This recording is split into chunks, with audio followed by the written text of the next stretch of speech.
Por segunda ocasión en democracia, el Congreso de los Diputados ha tumbado unos presupuestos generales del Estado.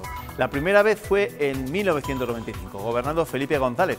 Y entonces también fueron los nacionalistas catalanes los que forzaron al presidente socialista a convocar elecciones en marzo de 1996. A estas horas seguimos sin saber si Pedro Sánchez seguirá el mismo camino que González. Pero después de lo ocurrido hoy en el Congreso, la legislatura ochomesina tiene muchas papeletas para terminar en breve. Comenzó gracias a los independentistas y los independentistas parece que se han encargado de cargársela. Bienvenidos.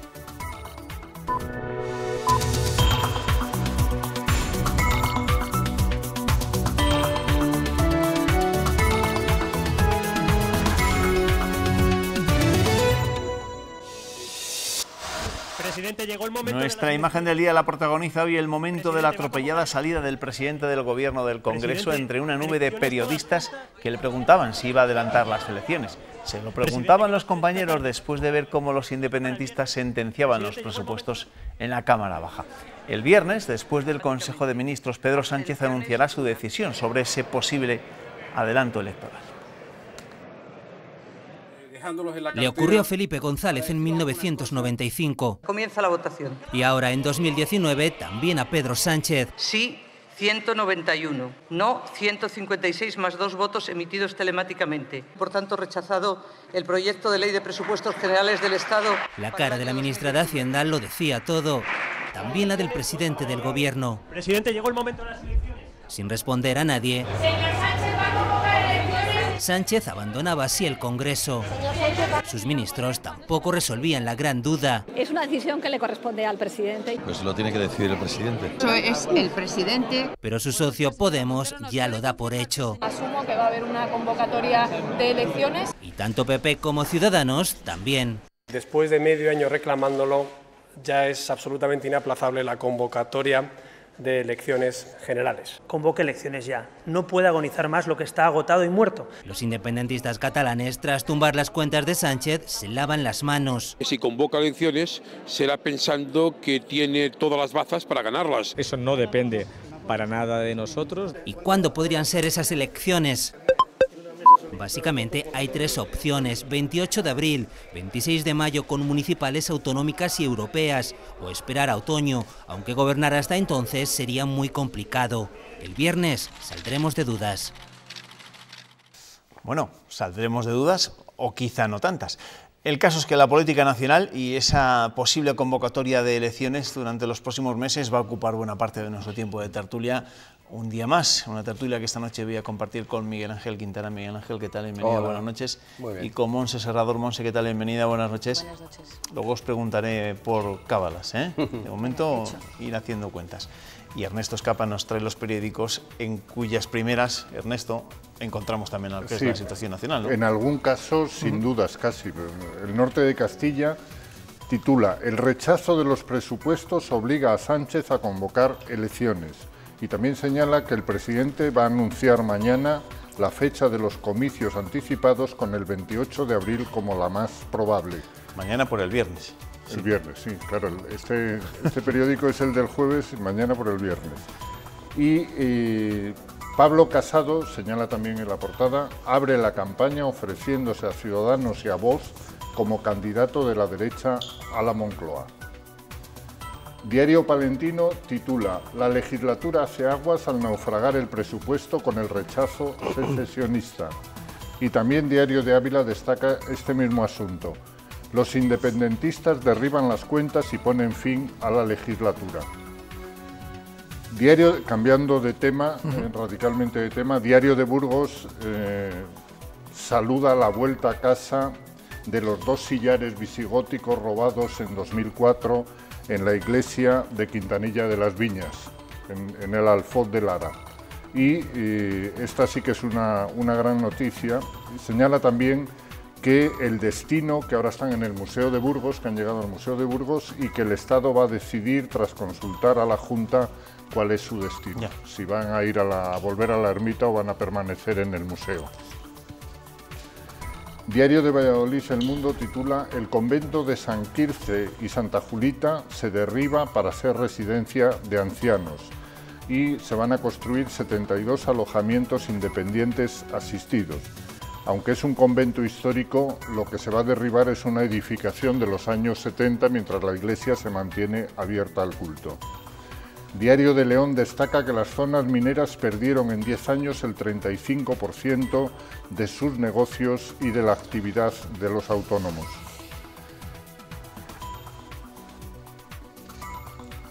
También Diario de Valladolid, El Mundo, destaca en las páginas de Castilla y León que el presidente de la Fundación Caja Segovia afea la actitud desleal del equipo directivo. Y por último, el diario ABC destaca en las páginas de Castilla y León que la Unión Europea aprueba que el destino de sus fondos atienda también a la despoblación. Gracias, Ernesto. Bueno, pues entre los titulares destacados de la prensa ya han visto que varios periódicos recogen precisamente esa situación que se ha producido esta mañana en el Congreso de los Diputados con el rechazo de los presupuestos generales del Estado, lo que entendemos, o muchos analistas entienden, que supone el fin de la legislatura. ¿Pero será esto así? ¿Qué creéis que nos va a contar Pedro Sánchez el próximo viernes, después del Consejo de Ministros? A mí en general me cuesta hacer cábalas, como decías, pero especialmente me cuesta hacer cábalas con alguien como Pedro Sánchez, ¿no? Que se le podrán criticar muchas cosas, pero desde luego no es falto de recursos y de sorpresas en el argumento que nos ha metido la política española. No, la semana que viene sale a la luz el libro que le escribió Irene Lozano, Manual de Resistencia. Cierto. Sí, a ver si hace honor a ese título. Sí, por eso. Sí, yo no sería capaz de hacer una porra. Nosotros lo comentábamos hoy en la redacción, hacemos una porra con la fecha. Pues no sería capaz, porque nos ha demostrado en estos 8 meses que no es muy previsible. Tampoco fue previsible su llegada a la Moncloa. Por lo tanto, a partir de ahí, ¿qué puede ocurrir? ¿Qué fecha es la mejor? ¿El 28 de abril? ¿El 26 de mayo el superdomingo? Con el superdomingo, el superdomingo que nos vamos a echar todos a temblar, o dejarlo para octubre? Pues yo supongo que él estará valorando qué es lo que más me conviene o le conviene a él, claro. Pero no lo sé. Bueno, dejarlo para octubre, la legislatura como tal termina, creo que es en junio de 2020. Ya llegar hasta esa fecha parece bastante complicado, ¿no? Sí, porque serían ya dos años sin presupuestos, claro. ¿no? Bueno, incluso el que viene tenía presupuestos, pero tenía presupuestos del gobierno anterior, con lo cual que serían de hecho los que tendría que prorrogar. Sí que es cierto que parecería, yo no haría cábalas, pero si hay que inclinarse, parece más probable que convoque. Sí. ¿En octubre? Ah, bueno, la fecha concreta ya no lo sé. El superdomingo tú decías que sería un problema, yo creo que es una ventaja. Ir a votar solamente un día, ir a votar un día en vez de 4. No, pero nosotros, ¿por qué? En vez de ir a las europeas, a las generales, 5, incluso en algunos 6. Autonómicas, en algunos pueblos por lo menos de León y de otros sitios, 6. Bueno, las generales son las dos cámaras. Congreso y Senado, o sea que igual nos podemos aquí estar contando votos hasta las 6 de la mañana. Y pedáneos, con lo cual se vuelven locos. Sí. Bueno, nos podemos volver locos. Nos enfrentamos a unos meses cargados de urnas y a nuestro quinto tertuliano practicando un nuevo deporte que se ha inventado. Lo podemos llamar el bodiurna o el bodivoto, no lo sé. Vean. 1, 2, 3, 4. No puedo pegar, Juan. Aquí estoy, haciendo mis ejercicios electorales, que luego llega la primavera y no está uno en forma. Lo dejaré para mañana, que no son horas, Juanma. No son horas. Bueno, te quedan 4, pero aquí alguno es partidario de que sean incluso 5 o 6. O sea que ya veremos. ¿Cuál creéis o qué partido en este momento puede estar mejor posicionado o puede de verdad desear que las elecciones sean cuanto antes mejor? ¿A quién le puede interesar más? Pues yo no sabría qué decirte, ¿eh? A mí me parece que el panorama a estas alturas está tan confuso, entendido, porque todo el mundo tiene que perder y que ganar, por un lado y por otro, que salvo Podemos, que está un poco en caída libre y se está desmembrando, el resto, ¿qué puede pasar? Pues no, yo no me atrevería a decir a quién le beneficia más. Al Partido Popular, bueno, pues está sentado ya con Casado, con la izquierda a ambos lados del Partido Popular empujándole. ¿Le puede beneficiar en este momento o es mejor esperar un poco? Claro, yo creo que ¿Le puede beneficiar al PSOE? No lo sé. El otro lado de esos dos lados del PP que decías, yo creo que Vox. Sí, no, en este momento aquí más le beneficia a Vox, eso seguro. Por eso lo he preguntado, porque hay mucha gente que considera que Vox tiene durante los próximos meses la campaña hecha gracias al juicio del Procés, donde Vox está Y representado como acusación popular. Eso, por si no era bastante, lo de Andalucía, el hecho de que estén todo el día criticándole y poniéndole como epítome de la derecha, lo cual en el fondo Mientras es que, por publicidad. ejemplo, a Ciudadanos le van a estar sacando todos los días la famosa foto del escenario del pasado domingo, es un escenario que compartía con dirigentes de Vox, a pesar de que desde Ciudadanos parece que les han puesto una cruz. Claro, ese es el grave error, a mi juicio, que ha cometido Ciudadanos. O sea, se ha sumado a la campaña de demonizar a Vox, diciendo en Andalucía, bueno, vale, gobernamos, pero ni me reúno con ellos, ni hablo. Actitud, por cierto, bastante poco liberal, hay que decir. La actitud liberal de un partido que se supone liberal es hablar con todos, luego ya votar con unos y con otros. Ha estado todo el rato diciendo, yo con estos no me siento, no me hablo, que manchan, y ahora de repente se tiene que hacer una foto, como es lógico en democracia, en que al final hay cosas en que coincides con todo tipo de personas. Yo creo que eso es un bajón. Oye, estamos hablando de un posible adelanto electoral porque el Gobierno no ha conseguido sacar adelante sus presupuestos. Es la segunda vez que ocurre en democracia. La anterior fue en 1995, con Felipe González en el poder, y entonces fueron también los nacionalistas catalanes, aunque entonces parece que eran un poco más moderados, los que dieron la puntilla al presidente socialista. En el debate de esta mañana, Podemos y PNV han intentado convencer a los independentistas para que cambiaran de voto o retiraran las enmiendas, pero no lo han conseguido.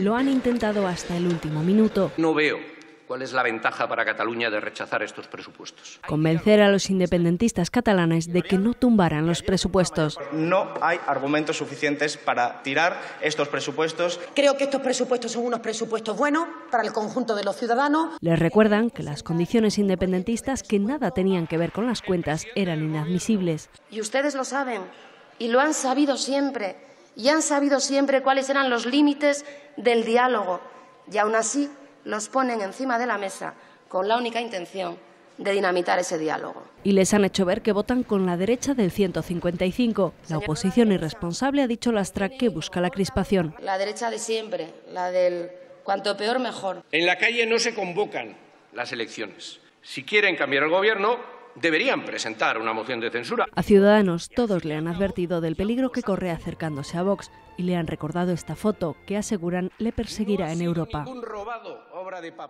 Sobre el resultado del debate de esta mañana, esa aprobación por parte de los independentistas, no solo de los independentistas, también de Partido Popular, Ciudadanos y otros partidos, de esas enmiendas a la totalidad de los presupuestos. ¿De verdad pensaba Pedro Sánchez que los independentistas iban a bajar del burro en un momento en el que, no lo olvidemos, este debate coincide con el inicio del juicio del Procés? Y ellos lo habían vinculado una cosa con la otra, claro. Correcto. Y una pregunta más. ¿Ha hecho lo necesario Pedro Sánchez para que los nacionalistas se bajen del burro? Es decir, ¿ha hecho lo necesario para hacerles ver que esa vía no tiene ningún futuro? No está claro, porque cuando eleva a la posibilidad de que haya una especie de dos bandos con un relator que recuerda la figura de la ONU y les eleva a la posición de un tú a tú, porque aquí nadie... Bueno, pues evidentemente ellos se ilusionan con que les va a dar cosas. Luego de repente dice, a los 2 días nos dice que no. Quizá porque venía la manifestación o por lo que fuera. Porque no midió. Claro, pero yo, si yo fuera independentista... ¿Qué necesidad tenía el gobierno de Sánchez para erosionarse de esa forma? Y sobre todo la vicepresidenta Carmen Calvo. ¿Qué necesidad tenía para erosionarse como se erosionó la semana pasada? Quizá porque les dio miedo la manifestación. Sí, yo creo que no midieron... Es que había gente, recordemos que El País... Felipe González, al cual hemos citado ahora por otro motivo histórico... O sea, que le intentaron desactivar el viernes cuando declararon lo que dijeron. Claro, sí, yo creo que cuando se hace ese anuncio no se miden las consecuencias o no esperaban que pudiese pasar lo que finalmente ocurrió. Claro, no quedaba otra, había que desactivar de alguna forma la manifestación o por lo menos hacer unos planteamientos distintos o recoger velas porque hasta los suyos estaban manifestando en contra, eso estaba claro. Esto responde a que el PSOE, a mi juicio, y también miembros de otros partidos, pero en concreto el PSOE no ha captado todavía que después de octubre del 2017 las cosas no son iguales en España.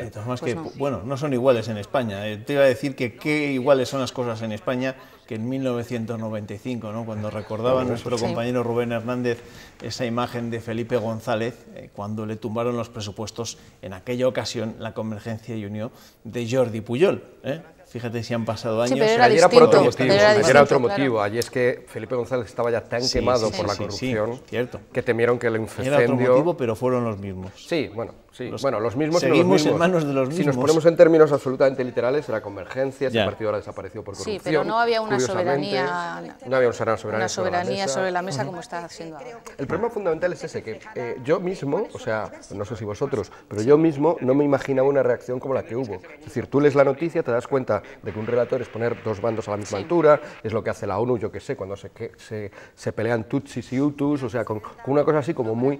Y dices, pero me doy cuenta yo, no eres consciente de hasta qué punto, y ahí está la realidad, los españoles ya no toleramos que la política en España sea siempre apoyar o acercarse al punto de los nacionalistas, que a lo mejor es momento de pararse o incluso de dar la vuelta.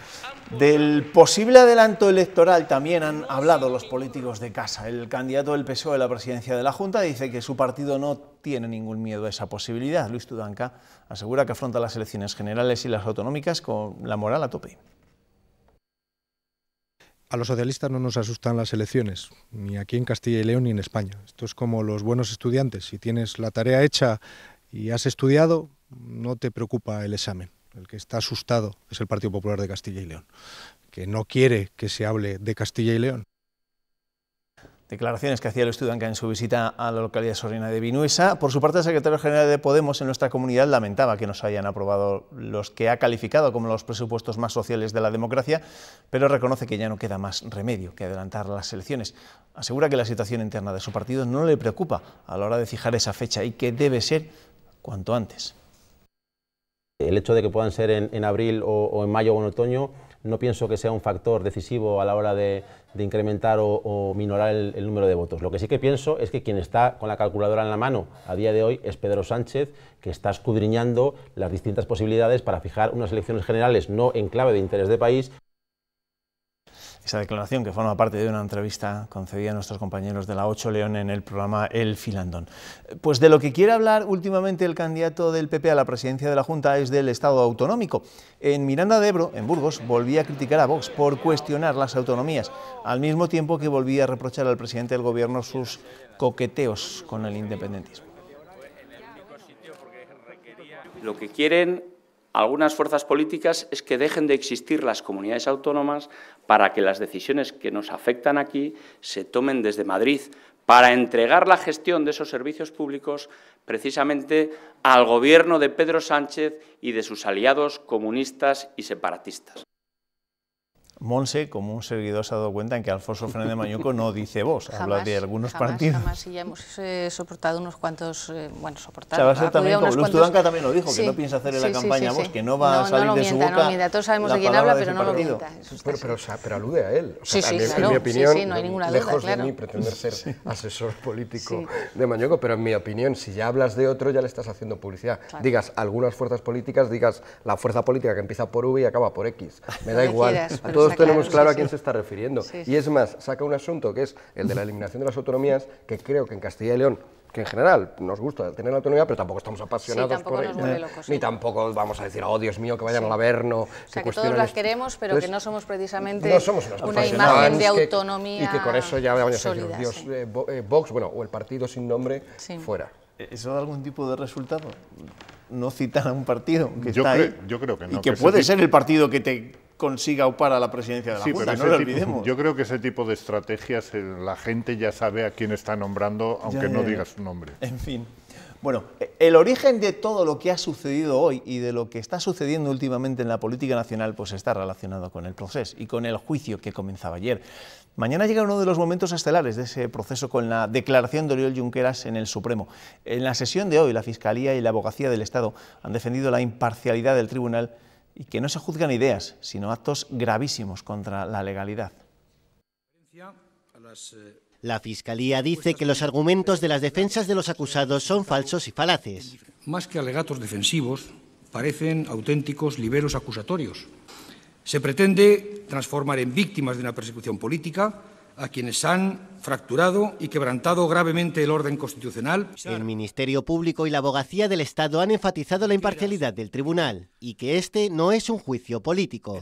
Nadie es o ha sido perseguido por sus ideas, sino por sus acciones. No es el proyecto político soberanista el objeto de este proceso. Son los gravísimos hechos. Entre esos hechos señalan que los encausados promovieron la movilización de miles de ciudadanos para utilizarlos como escudos humanos, para violentar la legalidad en las protestas del 20 de septiembre de 2017 y en el referéndum ilegal. La actividad política no puede justificar jamás utilizar a miles de ciudadanos para impedir el cumplimiento de las leyes y de las resoluciones judiciales. Vox ha pedido que los acusados no puedan llevar lazos amarillos. Este tipo de símbolos deben sustraerse de lo que es la actuación en una sala. La sala quiere interpretar que es un símbolo ideológico y, en consecuencia, no va a poner ningún obstáculo. El juez Marchena los permitirá porque así lo recoge la jurisprudencia europea. Bueno, ¿qué os parecen estas dos primeras sesiones del juicio del procés? Mañana ya les digo que va a ser un día muy interesante cuando tenga que declarar Oriol Junqueras. ¿Cómo lo estáis viendo? Yo iba a decir que ya llevamos 2 sesiones que a mí me cuesta ver esas imágenes porque dices, pero ¿cómo es posible que pueda estar ocurriendo esto? No sé si soy la única persona que le extraña que podamos haber llegado hasta ese punto. Hace unos años alguien nos dice, vamos a acabar con estos señores juzgados. Dices, imposible, ¿cómo vamos a llegar hasta ese punto? Es que ya es ir a lo más, a donde ya no hay una vuelta atrás. Lo positivo es que, bueno, pues yo creo que ayer ya quedaron muy claras las posiciones de unos y de otros, y hoy pues, los fiscales han sido muy contundentes y han dejado muy claro de qué es lo que se está debatiendo, que se está juzgando exactamente, que no tiene nada que ver con posicionamientos políticos o con defensa de ideas. Es que la defensa, después de lo que escuchamos ayer, parece que está pensando más en Estrasburgo, sí, claro, y en otras instancias, en vez de lo que es el proceso en sí mismo, ¿no? Sí, es un donde mensaje evidentemente se enfrentan a fiscales y a jueces con un criterio técnico pues muy potente. Ni siquiera a Estrasburgo, que al fin y al cabo también es un tribunal, sino a la opinión pública internacional, esperando que esa opinión pública sea más influyente en Estrasburgo, cosa que dudo. Yo creo que son las imágenes, hablando de que nos parecían, yo creo que son las imágenes del diálogo, del tan manido diálogo. O sea, ese es el diálogo que necesitábamos, o sea, unas personas que han incumplido la ley, el diálogo que tienen pues es su defensa frente a unos jueces y frente a unos fiscales. Esa es la realidad, la que a cualquiera de nosotros cuando incumplimos la ley, ese es el diálogo que nos toca. Sobre el impacto que puede tener en la opinión pública no solo española, sino también en la extranjera, me pareció un acierto de lleno por parte del presidente de la sala, el juez Manuel Marchena, el que se puedan ver en directo todas las sesiones por televisión, y que todo el mundo actúe como observadores. Sí que parece que hay en la sala unos observadores internacionales, pero es que ahora somos observadores internacionales absolutamente todos, ¿no? Porque vamos a poder vivir en primera persona, porque fíjate si no, lo que nos podrían contar los abogados de defensa y acusación a las puertas del Supremo. Sí, no, yo creo que eso es un acierto, y a mí lo que me extraña más es ver a dirigentes políticos con alta responsabilidad en el Estado, en parte del Estado español, en esta situación, porque efectivamente pensaron que se podía desafiar la Constitución y que no pasaba nada, que nunca pasaba nada. Claro. Es a lo que me refería ahí un poco, que ves esa imagen y dices, madre mía, cómo hemos conseguido llegar hasta aquí, que era algo que nunca hubiéramos podido pensar, que personas con altas responsabilidades iban a llegar a estar sentados en una silla de acusados. Lo que pasa es que no será porque no lo advirtieron. Sí, totalmente. Y no será porque no fueron dando pasos que iban exactamente a ese punto. En esa dirección. Que nadie pensaba que íbamos a llegar hasta aquí. No solo eso, Miguel Ángel, sino porque no será porque ellos no estuvieran advertidos por su propia experiencia y conocimiento que lo que estaban haciendo tenía unas consecuencias. Bueno, otro juicio, continúa el juicio por las prejubilaciones de Caja Segovia. Hoy el tribunal no ha admitido la incorporación al sumario de un informe que señalaba que la entidad recibió ayudas públicas. Uno de los testigos, Juan José Sáenz Vitorio, ha señalado que las prejubilaciones causaron un daño a la reputación e imagen de la entidad. También ha declarado el exalcalde de Segovia, Pedro Aragüetes, que dimitió al enterarse de las cuantías de esas prejubilaciones.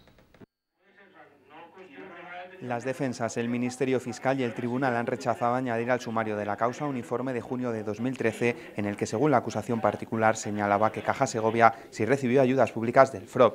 El exdirector general ha vuelto a negar esta información antes del juicio. Si él cree que es así, que diga quién ha firmado ese informe, qué fecha tiene, si se refiere a la Caja o a BCA Bankia, que ahí puede estar su error. Se ha rechazado, según el tribunal, porque el Banco de España afirmó en su momento que la Caja no recibió ayudas del FROB. Entre los testigos, el procurador Juan José San Vitorio, que se opuso en su momento a la integración, ha señalado que aunque todo se hizo siguiendo la legalidad, el llevarlo a cabo en otro contexto distinto al inicial generó alarma social. No era un problema, en mi opinión, tanto de las cuantías como del daño reputacional, que en un momento como aquel, de una crisis económica brutal, el hecho de que se tuviera conocimiento de estas cifras, que evidentemente eran altísimas, generaba un daño y un perjuicio a la entidad como tal. Para él, que no participó en el Consejo de 2011 en el que se modificaron las prejubilaciones, hubiese procedido a elaborar otros informes para conocer si la Caja podía soportar el plan. El exalcalde de Segovia, Pedro Aragüetes, ha indicado que él dimitió al conocer las cantidades. Todo el oscurantismo, y no quería formar parte de un Consejo de Administración que no fuera claro, que no fuera transparente. El resto de testigos han mostrado su confianza absoluta en el Consejo Directivo. ¿El problema era el daño reputacional, como decía San Vitorio, o era algo más? Ese oscurantismo también que decía Pedro Aragüetes, el alcalde de Segovia. Pues yo hasta lo que he oído, por supuesto reputacional, sí, claro, pero también el problema, yo no sé si es que se han llevado, que han cobrado unas cantidades o que han recibido unas cantidades, en este caso prejubilaciones, que les correspondían o no. No les corresponderían, les podían corresponder, pero el problema es, ¿eso se ajustaba a la legalidad? Que ese es el tema, porque claro, dices, no, si no han cometido ninguna ilegalidad, pero es que han dicho que, creo que, no recuerdo los porcentajes, pero si es un porcentaje del salario que tú tienes en ese momento y resulta que hay salarios de los directivos que son desmesurados y que además se han subido en los últimos, no sé si años o meses, pues imagínate la que preparas. Eso dices, ¿es legal? Pues igual está más o menos legislado o más o menos regulado, pero ¿en qué situación nos colocamos? Sí, yo creo que una de las paradojas de nuestra situación es que algo tan terrible como lo que pasó con las cajas, y con Caja Segovia en concreto, pues por la fuerza de las circunstancias, entre otras pues, sucesos como este que estábamos comentando antes, como pues los nacionalismos, y no estemos prestándoles la atención debida, porque realmente me parece un auténtico escándalo todo aquello, y dice mucho de lo mal que estaba España en esta situación. Ahora esperemos que esto ya no sea tan posible por los cambios que se han hecho en las cajas, pero en aquel momento realmente era espeluznante. Sí, y hay además tiene que haber una ética. Claro, pero también tiene que haber un sistema que impida, por así decirlo, a los que no tienen ética, que se salgan con la suya, como decías tú, incluso a lo mejor de manera legal. Y eso no se había cuidado, no se había evitado.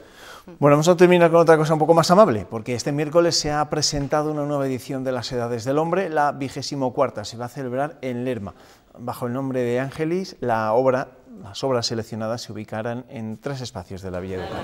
Como novedad, este año se les propondrá también a los visitantes varias rutas patrimoniales por esta comarca burgalesa.